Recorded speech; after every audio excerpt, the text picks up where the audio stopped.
legalized gaming could soon be a reality.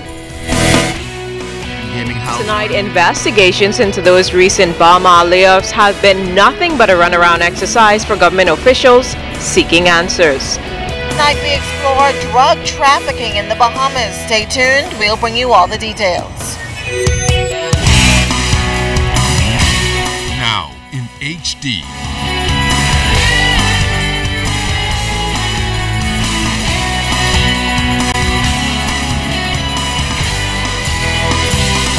ZNS Network presents The Bahamas Tonight.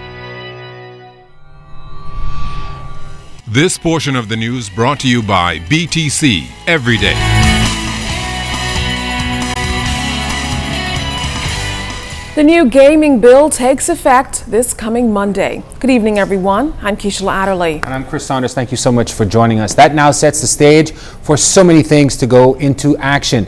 The gaming minister says the new legislation will also set the pace for the modernization of the gaming industry, and it will also regulate and place casinos in the Bahamas in a position to compete even with the world's leading jurisdictions.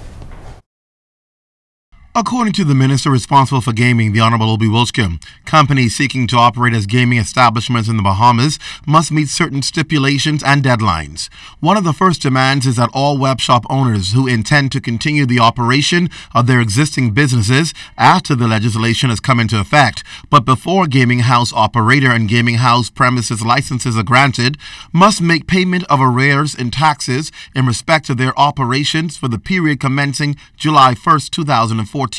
And ending on November 24th, 2014. These taxes must be paid to the Gaming Board no later than Monday, December 1st, 2014. Failure to do so on time and in full will be grounds for the disqualification of such business for licensing, as well as the disqualification of the owner from participating in a license bid. Now, web shop owners who have not made a final decision to continue their operations during the transitional period are advised to still make payment of the arrear taxes in order to avoid disqualification for licensing as gaming house operators. Monday, December 1st, 2014 is also the date when web shop owners are required to make full and frank disclosure of the revenues generated by their past business operations. By December 8th, they must also lodge sworn affidavits with the Secretary to the Gaming Board disclosing their intent to continue operation of their businesses during the transition period. Those affidavits will be made available to the Commissioner of Police by Tuesday, December 9th, and criminal prosecutions will be instituted in respect of those businesses which see fit to transgress the law in this regard. On Wednesday, December 17th, the official notices will be served on web shop owners who have elected to continue the operation of their businesses during the transitional period. These notices will set forth the quantum of the fees and penalties payable in respect of such businesses under the Gaming Act. Also on the December 17th, the Gaming Board will publish a notice in the Gazette notifying the public of its intention to issue a request for proposal document. The RFP will invite applications for gaming house operator and gaming house premises licenses in the Bahamas. Only companies which are held 100% by Bahamian citizens who ordinarily reside in the Bahamas will qualify for licensing as a gaming house operator. The closing date for the submission of applications for gaming house operator and gaming house premises licenses will be Friday, February 20th, 2015. The Secretary of the Gaming Board will publish the identifying particulars of all companies which have applied for these licenses in the Gazette no later than Friday, February 27th, 2015. In the interim, the staff of the Gaming Board will conduct a detailed probe into the various applications to ensure that the gaming sector in the Bahamas will be fit and proper for licensing and free from criminal or corruptive elements. This process is expected to be completed by early May 2015. Those businesses which are not approved for gaming licenses will be required to close their doors within 7 days after the final decision is revealed in May of 2015. Clint Watson, ZNS Network News. Labor officials say they've been pursuing Bahamas officials for the last few days as they try to get additional information as they investigate the layoffs of 190 employees earlier this month. Labor Minister Shane Gibson told ZNS News Today the government won't let up until they have the answers they need. Here's Jiminita Swain. I'm very upset over the fact that they have not provided us with information, particularly when the heads of agreement is very clear. And so hopefully when he sees this interview, he will know that we are very serious about this. Labor Minister Shane Gibson said government efforts to find out more on why those 190 employees were let go from the Wyndham Nassau Resort and Crystal Palace Casino are being hampered. Additionally, Gibson said he also has not been able to pin down a meeting with Balmor's Senior Vice President of Government and External Affairs, Robert Sands. We met with them last week. We asked them for a list because the heads of agreement states very clearly the level of employment that should be maintained in the hotels. They promised to get us that information. They said they'll do their best to get it within 48 hours. It's now been a week and they've not provided information. We have sent the National Insurance inspectors in there to look and see exactly how many persons they're paying contributions for.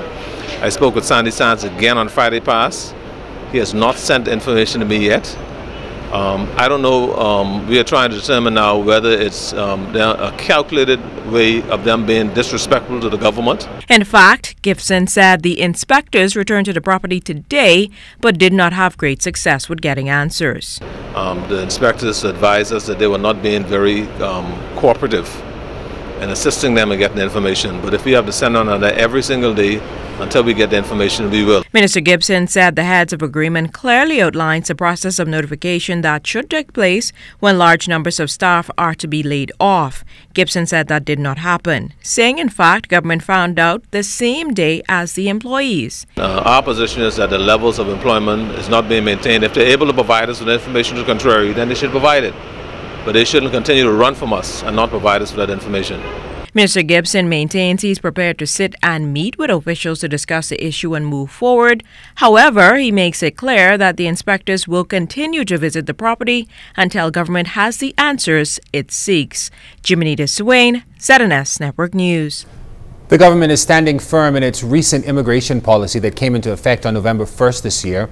In spite of some criticisms to the new policy, the government maintains there will be no exceptions to these rules. Carla Palmer tonight tells us about the communication coming from the House of Assembly today. Member of Parliament for Fox Hill and the Minister of Immigration, the Honourable Fred Mitchell, made it absolutely clear that under no circumstances will the government retreat from its recently enforced immigration policy of apprehending and repatriating illegal migrants. Let me repeat, the policies are generic. They are not targeted at any particular national group. Minister Mitchell's comments follow criticism of the new policy locally and abroad. The policies are a logical consequence of the Constitution which we have, which does not confer citizenship by birth on children born in this country whose parents are not Bahamian. While one must be cognizant of the international dimension, these policies are for the Bahamas, and the only question, in my view, Bahamians need to ask is whether or not it is in the best interest of the Bahamas. Minister Mitchell highlighted a recent survey conducted on the issue, which reportedly showed an 85% approval rating by Bahamians. To this end, he says, the Bahamas will not flinch in its resolve. So far this year, we have repatriated 3,000 people to their home countries. The cost of this is simply unsustainable. The detention center, for example, is again at capacity just 2 weeks after a repatriation exercise. And there are 2 flights which are scheduled to depart next week. So the mathematics dictates the course of the action. Minister Mitchell recommitted the government and opposition's full support to employees of the Immigration Department as they carry out their work, only cautioning them to be safe, respectful, humane, and disciplined in applying the law. I'm Carla Palmer for ZNS Network News. In a communication by the government, the Leader of Government Business in the House of Assembly and Bain and Grantstown Member of Parliament, the Honourable Dr. Bernard Nottage, reaffirmed the government's commitment to the constitutional bills tabled several weeks ago in Parliament. Now, Dr. Nottage is imploring members of Parliament with reservations to think of the big picture. Let us not lose sight of the fact that these bills, both individually and collectively, give expression to a grounding principle of Bahamian civilization in the 21st century, a principle that is absolutely fundamental to our humanity, our moral and social values, and our sense of what is both necessary and right as we chart our way forward as an enlightened people under God. I refer, of course, to the principle that holds that men and women are equal. It's as simple as that. And distilled to their essence, the four bills are indeed as simple as that. They're not about marriage, nor are they fundamentally even about citizenship. Instead, they're about equality between men and women. In other news, Governor General Her Excellency Dame Marguerite Pinling, Prime Minister the Right Honorable Perry Christie, and a slew of parliamentarians were among those paying respect to the late former Minister of Out Island Affairs, Warren Lavarty, as his body lie in state at the House of Assembly this morning. Some made the sign of the cross, others simply gazed at his face as his body lay in a coffin adorned with white roses. Lavarty, who died at the age of 82, was first elected to the House of Assembly in 1960, where he served until 1972. He was a cabinet minister in the first majority rule cabinet formed following the historic January 10, 1967 elections that ushered in majority rule. He would later become one of the founding fathers of the Free National Movement. Before House proceedings this morning, Prime Minister Perry Christie reflected on the contributions of Lavarty, who he says played a defining role towards the development of this nation. There's only one left of that Pinling cabinet of 1967, the majority rule cabinet, A.D. Hanna. It was Warren and A.D. Hanna were the two surviving members.